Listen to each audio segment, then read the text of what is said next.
Hai, Assalamualaikum. Minggu lepas saya berada di Bandung, Indonesia.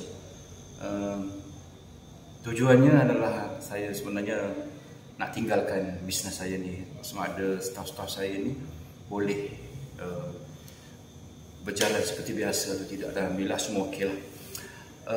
Antara perkara yang menarik yang saya sempat kutip di Bandung ialah di mana saya pernah makan di sebuah restoran, nama dia restoran Steak and Shake. Beberapa tahun dulu bila saya tahu jenama tu, waktu tu mereka hanya mempunyai 80 outlet.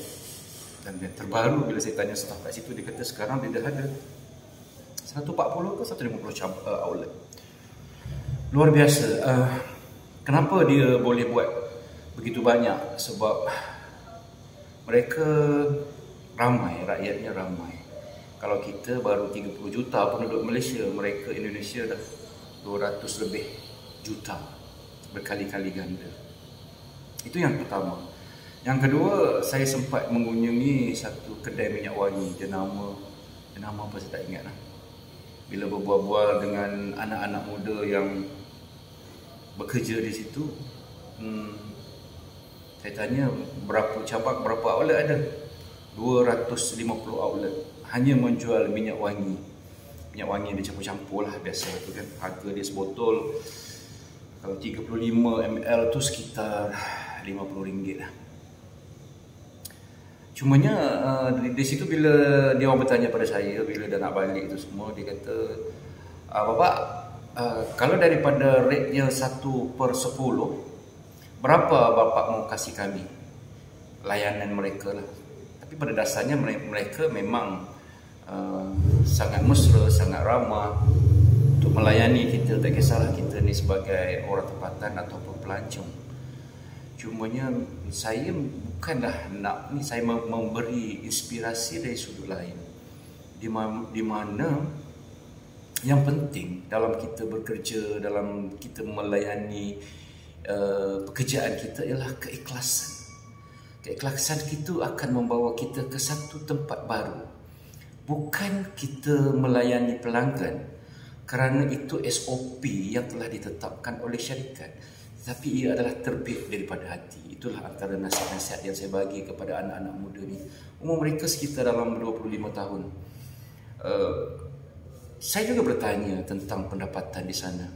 Ada satu orang tu, dia dah bekerja 2 tahun di situ, dia minyak wangi itu, dan pendapatannya dalam sekitar 3 juta rupiah, bersamaan lebih kurang tak sampailah 1,000 dalam 900 lebih. Itu selepas kerja 2 tahun. Kemudian saya tanya lagi, kalau kedai-kedai makan di sana yang pekerja-pekerja yang nampak macam senior tu, berapa mereka dapat? Mereka boleh dapat dalam 2.5 juta, sekitar RM800, RM700. Bermaksud pekerjaan biasanya dia masih lagi di kadar yang murah, RM800 ke RM1,000. Itu pakat-pakat yang biasa lah, yang bawah. Sedangkan makanan di sana agak mahal berbanding agak mahal lah juga. Macam contoh, kalau kita nak makan nasi goreng yang okey sikit, sekitar RM30,000, RM40,000 rupiah.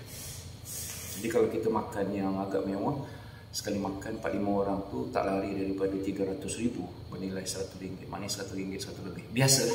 Jadi bagi kita okey, tapi bagi pendapatan mereka berbeza sedikit. Sebab itu dengan pendapatan yang terhad tu, kadang-kadang banyak gerai-gerai yang di tepi-tepi jalan yang jual makanan dengan harga mungkin dalam sekitar RM15,000 ke bawah. RM15,000 ke bawah, RM5 ke bawah ada makanan-makanan macam tu, makanan-makanan asasi. Jadi bila saya bertanya pada salah seorang itu, bila mereka dah ada 250 cabang, saya tanya dia, apa yang you nak capai? Dia kata dia nak buka bisnes sendiri. Saya tanya, bisnes apa? Belum tahu, Pak.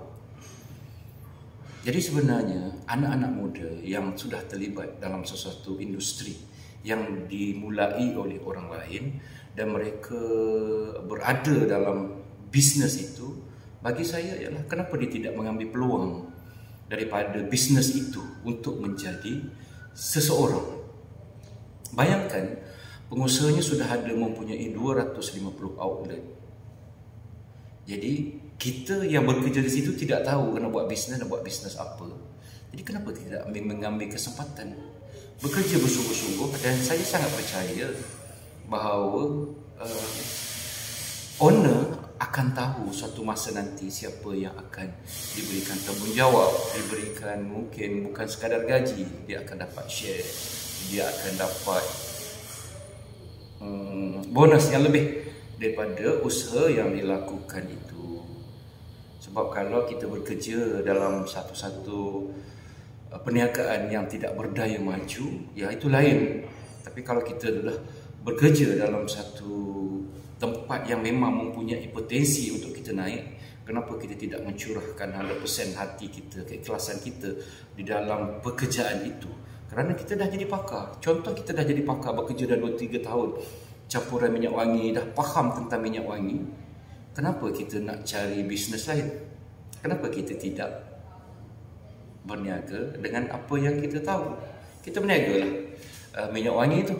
Kita tahu nak dapat dekat mana, siapa supplier, macam mana kita nak jual, macam mana kita punya profit margin, semua kita dah tahu. Kita dah menguasai bidang itu. Sama juga kalau kita bekerja kedai makan. Kalau kita kerja kedai makan restoran, ya hari ni mungkin kita basuh pinggan, buat tel, lap meja, akak pinggan. Tetapi kalau kita melihat bahawa itu adalah satu benda, tempat yang boleh memberi sesuatu kepada kita, kenapa kita tidak ambil peluang itu? Jadi kita belajar menguruskan sesebuah restoran, belajar menguruskan sesebuah kedai makan, belajar apa saja yang ada makanan yang terjual di tempat itu, kita menguasai dalam kedai itu, dan satu masa kita mungkin boleh jadi partner bos itu, ataupun mungkin kita boleh create satu bisnes kita berasaskan perkara yang sama di tempat lain. Itu cara kita berfikir. Sebab kalau kita fikir kita datang kerja, aku nak duit, aku masuk pukul 8, masuk pukul 9, aku nak duit sampai ujung bulan, ya, duit tetap ada.